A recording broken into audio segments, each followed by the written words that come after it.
nanamafy ny fianakaviany Markaravalymanana androany fa mbola tazonina ao an-tsiranana ity filoha teo aloha ity.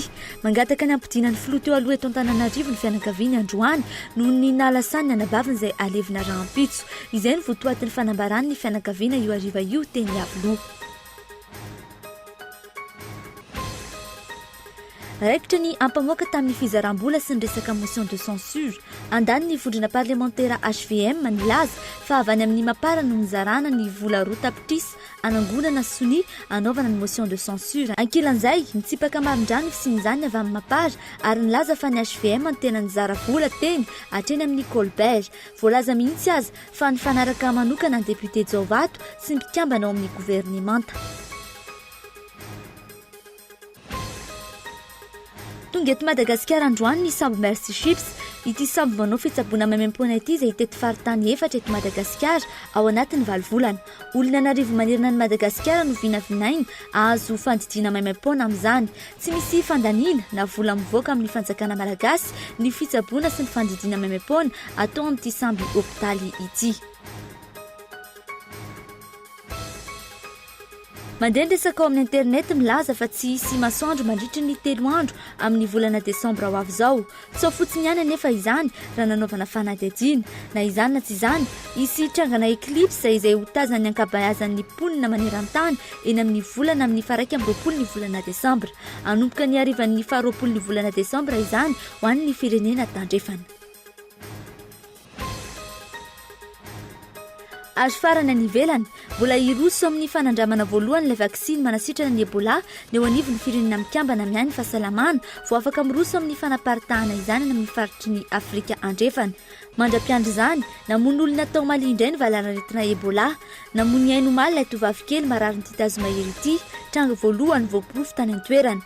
Olona ampoly ny fanerasera taminy no efa natoka-monina mandray fitsaboana manokana ankehitriny. Ny andinindiny izay avy hatrany.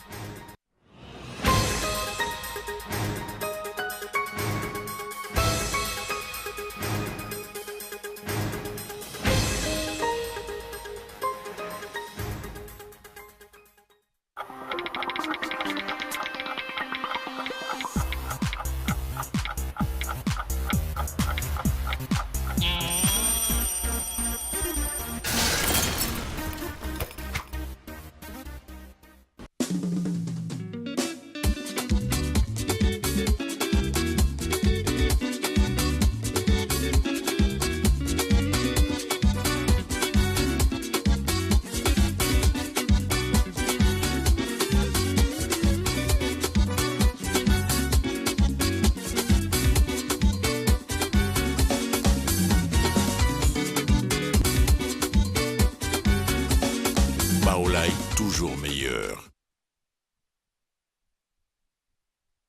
Du grand spectacle arrive sur Canal+.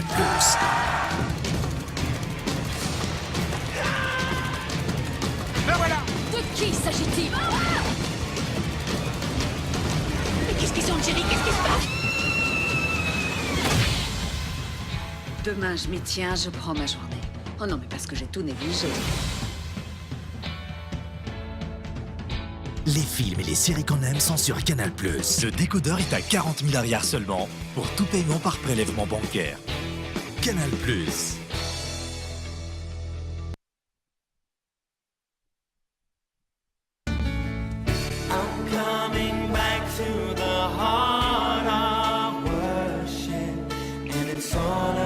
Telo volana fahatsiarovanaandriamanitra. Ny HVKL Mission miaraka amin'ny Pasteur Rodolphe sy ny Love Chapel dia manolotra anao Pasteur Edi Rabesoelina mivady amin'ny fivoriam-piaonana lehibe amin'Andriamanitra izay amadika ny aretinao lasa fanasitrana, ny fahantrahanao lasa arena, ny fahakivinao lasa fanantenana, ny tebotebonao lasa fedanana. Mitohy-atrano isaky ny alahady ny fampianarana. Ny alahady 26 oktobra zao lohateny tompo Sarovia fizarana faharoa. Ny toerana etsy amin'ny espace Mamorivato avant Don Bosco. Fidirana voalohany manomboka amin'ny 7 ora maraina, fidirana faharoa manomboka amin'ny 2 ora sasany, natokana ho an'ny zatovo sy ny tanora. Iarahana amin'ny Fefra Besoel. Izy bus itatitra eo amin'ny terminus bus Ivato etsy Avasakosy Antanimena. Tongava maro, tsy misy vidim-pidirana.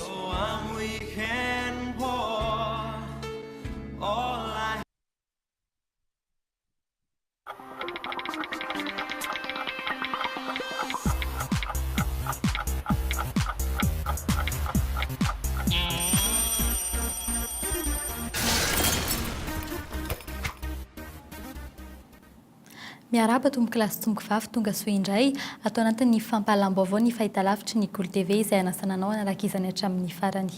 Eo amin'ny pejy politika vetrano raikitra ny ampamoaka tamin'ny fisaram-bola sy ny resaka motion de censure andany ny vondrona parlementaire HVM nilaza fa ny avy amin'ny mapara no nizara roa tapitrisa anangonana sy ny anaovana ny motion de censure kilan'izay anefa mitsipaka marindrano ny fisin'izany ny avy amin'ny mapara ary nilaza fa ny HVM no tena nizara vola teny amin'ny anteny miram-pirenena treny amin'ny Colbert voalaza mihitsy azy fa ny fanaraka manokana ny député Jaovato sy ny mpikambana ao amin'ny gouvernement tahiry ny Rinarapary no mitatitra ny mahakasika izay. Raha ivina ny zavantranga tamin'ny fiatombohan'ny fivoriana ara-potoana faharoan'ny anteny miram-pirenena ity nipetraka ho ladinika voalohany ny fivoriana mikasika ny motion de censure fivoriana naharitra 3 andro tsy azo ny mpanao gazety natrehina vokatsy kelikely ny nafenina tao ankehitriny tsy hafa fa ireo samy solombavambahoaka atao ihany no mitantara ny zavantranga tao 5 ireo solombavambahoaka efa nanaiky ny motion de censure tamin'ny fivoriana io raha nambarany hatrany.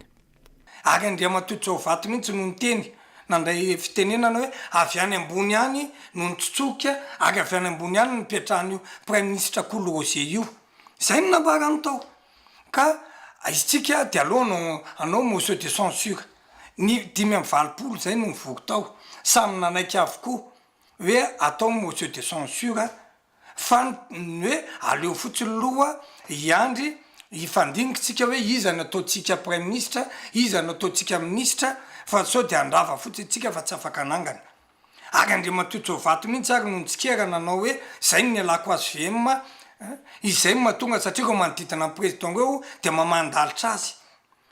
Solombavambahoaka nantalahy izay namaly ihany koa fa ny mapara no isan'ny nizara vola voalohany nanao izay ampandeny motion de censure roa tapitrisa ariary isaky ny solombavambahoaka no lazainy fa nozaraina tamin'izany tsipaka tanteraka ny fisin'izany indray koa ity solombavambahoaka avy amin'ny vondrona parlementaire mapara ity.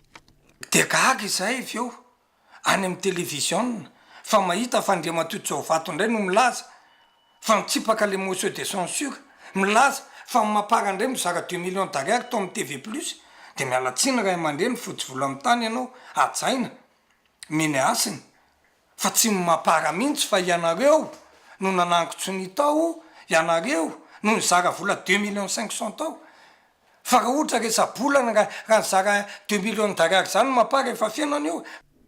Ny azo antoka dia nisy solombavambahoaka sady nanao sy ny tsy ampandany no nanao sy ny ampandany votondrom-bolotra isan'ny tia vola ny député tsy miankina ny député siteny ny voalaza fa tsy mbola niova tamin'ny heviny hatreto.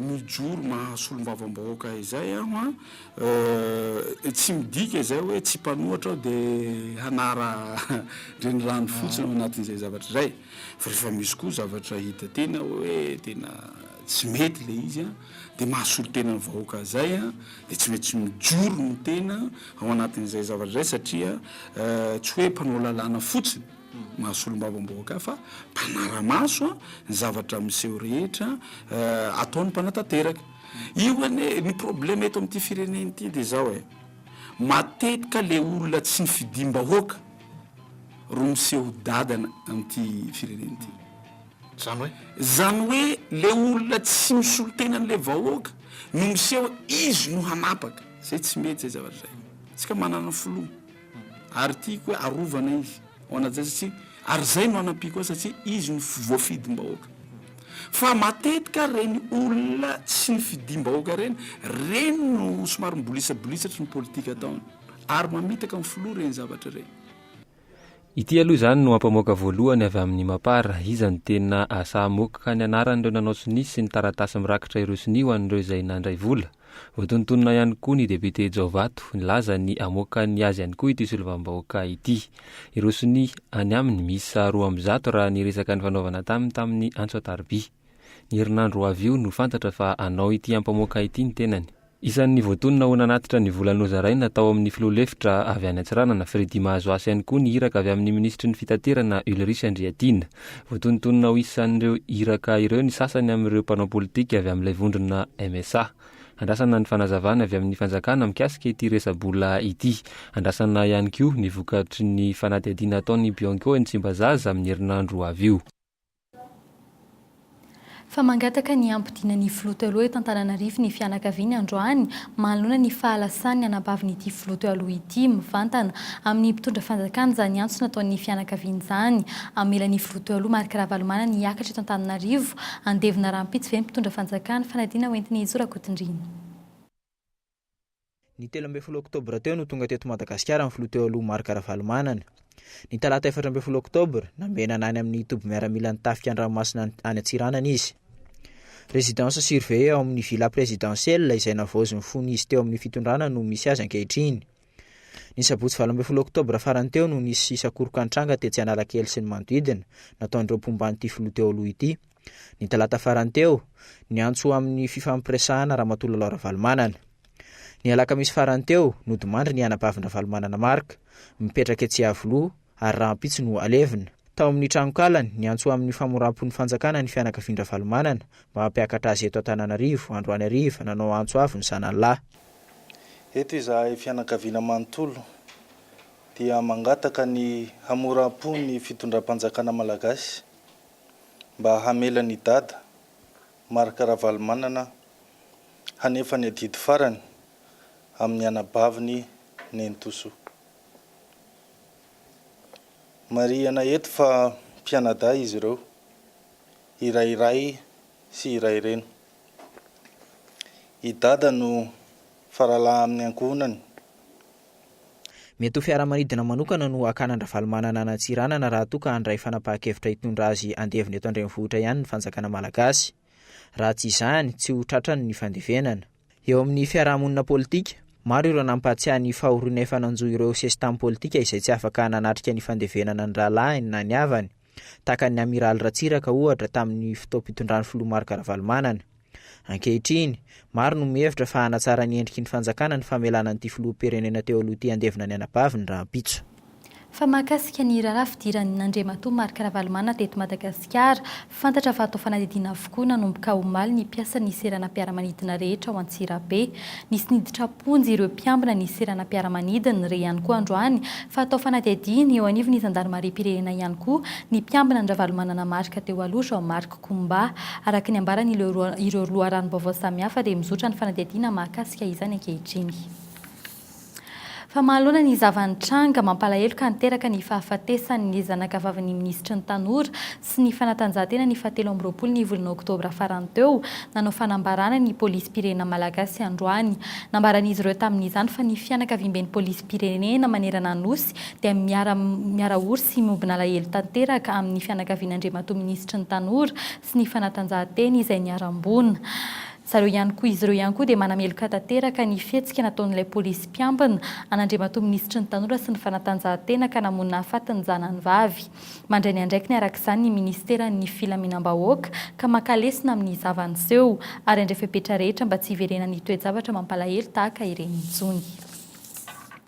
Fa ivadika lafim-baovao avy tanteraka kosa indray isika tonga eto Madagasikara androany ny sambo Mercy Chips izay nitety izao tontolo izao manao asan-tsitrapo ny taona 770 no nisiny ny sambo hôpitaly Mercy Chips voalohany ary Don Stephens ny tompo-kevitra nanamboarana izany. Sambo saingy natao hitsaboana misy efitrano fandidiana miisa 3 sy efitrano fandraisana marary iray ary fandriana hatramin'ny 70 sambo io. Olona arivo ny manerana ny Madagasikara no vinavinaina azo fandidina mamempoana ao anatin'ny 7 volana fanadidina.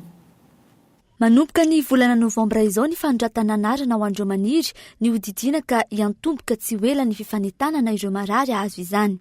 Aretina karazany enina no jerena manokana amin'ity hetsika ity ankoatra ireo fanampiana amin'ny sehatra hafa. Fandidina eo amin'ny tarehy, ny ativava, ny sima, ny areti-tongotra. Ireo no sehatra ahazo tombony indrindra ao amin'ity hetsika ataon'ireo mpitsabo amin'ity sambo lehibe Mercy Chips ity. Itety any Tomasina, Antananarivo, Mahajanga ary Toliara izany hetsika izany. Manomboka ny volana novambra izao ny fanondratana anarana ho an'ny Tomasina, ny volana desambra no an'ny Antananarivo ary ny volana janoary an'ny Toliara sy Mahajanga.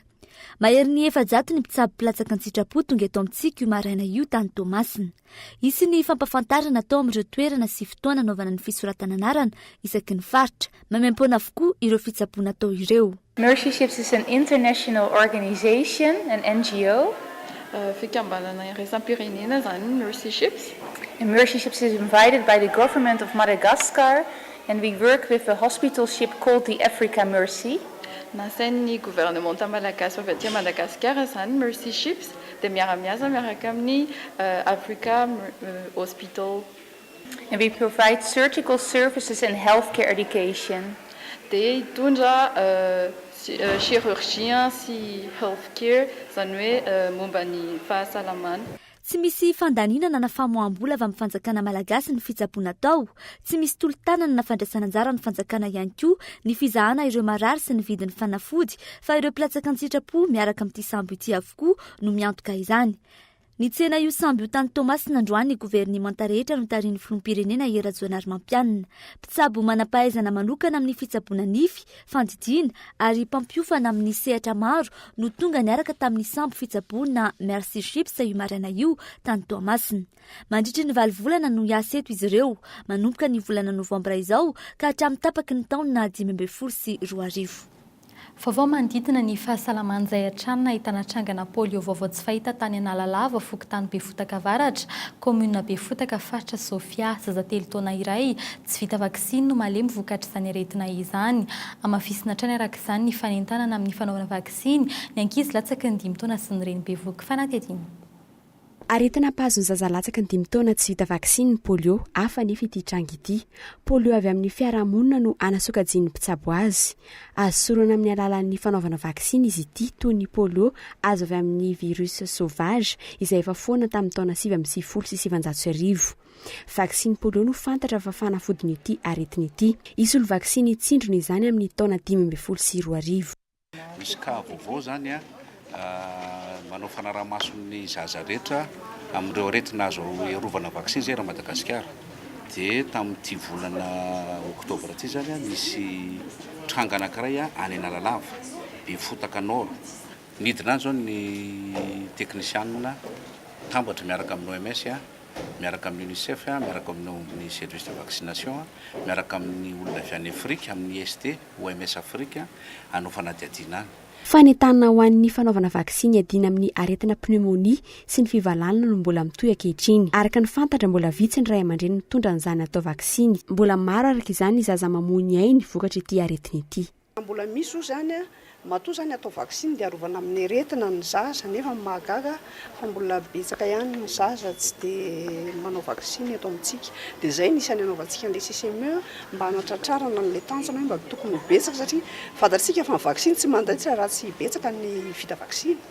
Zay aloha tsara ho fantatra. Ho tanterahana ny 7 amby 20, 8 amby 20, 7 amby 20, 30 ary 1 amby 30 izao ny herinandro ny reny sy ny zaza. Mbola lavitra ny ezaka ho fanatrarana ny tanjona napetraka araka ny tatitra natao. 7 amby 30 faingo 700 ihany hatreto ny reny bevoka vita vaksiny raha ny andian'ny farany teo ny jerena. Ny fizarana vitamina A sy odikakana no manakaiky ny tanjona napetraka. Mbola maro araka izany ireo fepetra tokony ho raisina indrindra amin'ny fiadinan'ny polio izay miverina mahazo laka indray ankehitriny. Fa eo amin'ny lafiny fizahantany kosa indray eto Madagasikara avokoa ny 20,000 biby antsoina hoe primaty maneran-tany. 500 karazana ao anatin'ny fianakaviana 5 ny varika eto amintsika izay eto Madagasikara ihany no ahitana azy ireo. Olana tamingana ireo biby ireo afaka 50 taona raha tsy misy fandraisana andraikitra sy fahaolana maharitra roso fiarovana azy ireo. Ireo biby ireo izay miantoka ny fahatongavany 5 amby 50,000 ny mpizahatany hatreto. Fanatedina. Atahorana ho lany tamingana ny varika izay tsy misy afa-tsy eto Madagasikara amin'izao fotoana izao. Ireto biby ireto izay isany misintona mpizahatany ihany koa. Ny varika zany dia misy 500 ny karazany, misy 565 ary 500 ireo mamaritra ny 20,000 ny primaty eran-tany. Ao anaty famille na fianakaviana anaky 5 misy an'ireo 500 ireo. Ara-tantara efa nitapitrisany taonany maro no tonga teto Madagasikara ireto varika ireto, izany hoe mialohany natongavan'ny olona amin'ny manosy an'i Madagasikara izay aotra faingo 400 n'izao tontolo izao amin'ny abeny. Niova tato anatiny ihany ireto karazana biby ireto ka nanome ny endriny amin'izao fotoana izao. Antony mahatonga ireo mpikaroka vahiny ilaza fa endemika i Madagasikara, izany hoe manana valan-javaboary tsy misy mpanana, manana biby izay tsy misy afa-tsy eto amintsika. Ao anatin'izany ireo varika 400 karazana ireo. Tsy azo atao ny mihaza ny varika, voararany lalàna izany. Korakora nefa izany, ary ripaka na ny sokatra na ny tanalahy, hatramin'ny bibilava, ny sahona fa indrindra ny lemurien. Manampy izany ny fahasimban'ny tontolo iainana, vokatry ny fanapahana ny ala, ny fihazana sy ny fihinanan'ny olona ireto biby ireto. Rehefa misy moly lalàna rehefa tsy ampiarana dia ohatrany tsy misy ihany. Matetika foana mantsy io fahantrany io. ny olona miazy zany manana basy ny sasany ny akamarony olona manana basy zany tompoko tsy olona mahantra mihitsiny zany fa le fahantrana foana hoe miaza le olona fa tsy manan-kohanina reo olona ndeha atao hoe mpitrandraka bois-de-rose zao mipetraka ao anaty ala ao izy a dia ao anala ao izy dia mametraka fandrika mahantra ve zany tsy voatery ho ireo mahanitra araka izany no mamono ireo biby rovana eto amintsika ireo mila fandraisana ndraikitra avy amin'ny tsirairay ny fiarovana ny arena-poatsanahary eto amintsika nosokafana tamin'ny fomba ofisialy androany teto Tsimbazaza ny festival mondial de Lémurien izay aharitra herinandro tanjona ny fanentanana sy fanabeazana ny daholobe fanairana ny fitiavana ny zavamananaina ny fanandratana ny zavaboary eto Madagasikara ary ny fampiroboroboana ny toe-karena ifotony amin'ny alalan'ny fizahantany. Fa mihoatry ny 3 alina ny malagasy nanampy ny frantsay tamin'ny ady lehibe voalohany raha toka 5,000 ny taremarika ofisialy mbola maro araka izany tantara-pirenena sy ireo tahirin-tsary malagasy tsy fantatry ny taranaka ankehitriny mandritra ny fankalazana ny fahazatoana ny ady lehibe voaloha izay atomboka amin'ity taona ity dia izy fampiratiana izay atao ny 20 hatramin'ny 10 ny volana novambra ho avy izao fanampanazavana.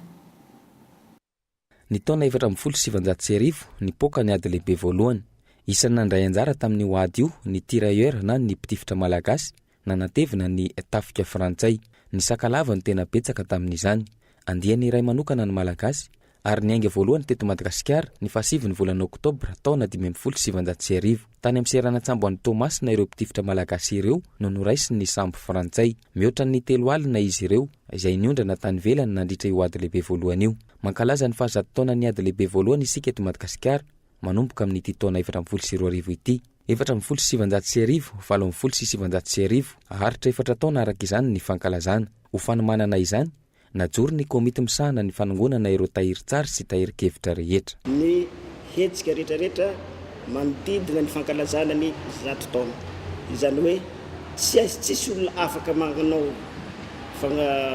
hetsika amin'ny fankalazana ny 100 taona lehibe voalohany raha tsy mahazo alalana avy amin'ny komity zany hoe misy dinidinika atao amin'ny komity manome zay alalana zay. Isy fampiratiana ara-tantara ny 12 hatramin'ny 15 ny volana novambra ho avy izao eo anoloany ny lapan'ny tanàna tombony ho an'ny firenena iray ny fananana tantara izay fantatry ny mponina ao aminy hatreto mbola vitsy ny zaza malagasy mahafehy tantara-pirenena io na dia isan'ny taranja ampianarina any an-tsekoly aza izany antony mahatonga izany ny tsy fahampiany sehatra fanakalozany. Raha arabe ICM tsy misy mihaino ireo olon-tsotra tompon'ny petrabola hatramin'ny 50,000 ariary tao amin'ny banky BICM izay nakatony ny fanjakana somary nangina nefa izy ireo noho ny resaka politika izay navavay nandritry ny tapabolana manao antsova amin'ny fanjakana izy ireo mba hanome fe-potoana mazava tsara hamerenana ny volan'izy ireo ary tsy angina intsony izy ireo raha tsy tavaverina ny volany ao amin'ny banky BICM fanampanazavana.